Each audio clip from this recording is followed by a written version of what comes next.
सर्वांना नमस्कार। या ठिकाणी आज हिरवीनगरच्या UPSC मध्ये पल्स पोलिओ दिन आपण साजरा करतो आहे।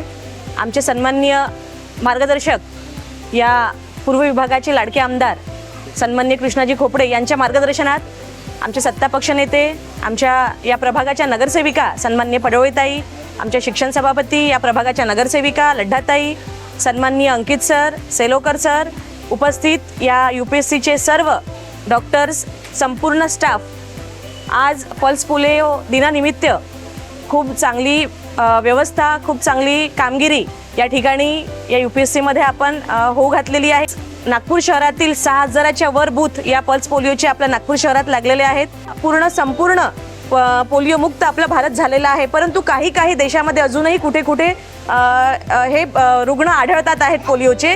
त्याच्यामुळे 0 ते 5 वर्षाच्या वयोगटातील मुलांना पल्स पोलिओ निश्चितच होऊ नये यासाठी ही मोहीम सगळ्यांना मी आवाहन करते की आपल्या 0 ते 5 वयोगटातील मुलांना आपण या ठिकाणी आणावं आणि त्यांना पोलिओची लस द्यावी, कारण हे जे 2 थेंब आहेत ते आपल्या आयुष्याच्या पायरीची सुरुवात करणारे आहे। त्यामुळे मुलांना आपण हे 2 थेंब देऊन त्यांचे भविष्य जे आहे ते आपण सुखरूप करावं, एवढीच विनंती आपल्या समोर करते आणि इथेच थांबते। धन्यवाद।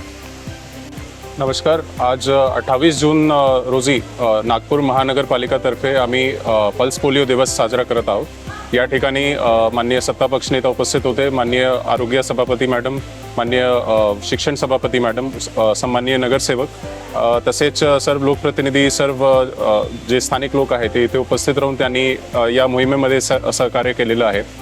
या मोहिमेचा उद्देश असा आहे की 0 ते 5 वर्ष वयोगटमध्ये जे मुलं आहेत त्यांना पल्स पोलिओचे जे ड्रॉप्स आहेत ते दिले पाहिजे, कारण आपल्याला माहीत आहे आपला देश पोलिओमुक्त झालेला आहे, परंतु इतर देशमध्ये सध्या पोलिओचा व्हायरस असल्यामुळे आपल्याला ते जे पल्स पोलिओचे ड्रॉप्स आहेत ते नियमित घेणे गरजेचे आहे, जेणेकरून आपल्याला पोलिओमुक्त भारत कायम ठेवता येईल। आणि यासाठी जे आशा स्वयंसेविका आहे, वैद्यकीय आरोग्य अधिकारी आहे, पूर्ण आरोग्याची जी टीम आहे त्यांनी खूप प्रयत्न केलेले आहेत आणि विविध माध्यमाने आम्ही जनजागृती पण करत आहोत।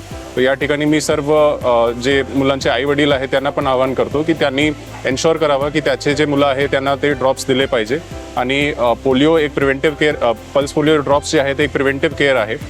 जर आपण ते प्रिव्हेंटिव्ह केअर नाही केला तर नंतर आउट ऑफ पॉकेट एक्सपेंडिचर आणि इतर सारखे प्रॉब्लेम येतो।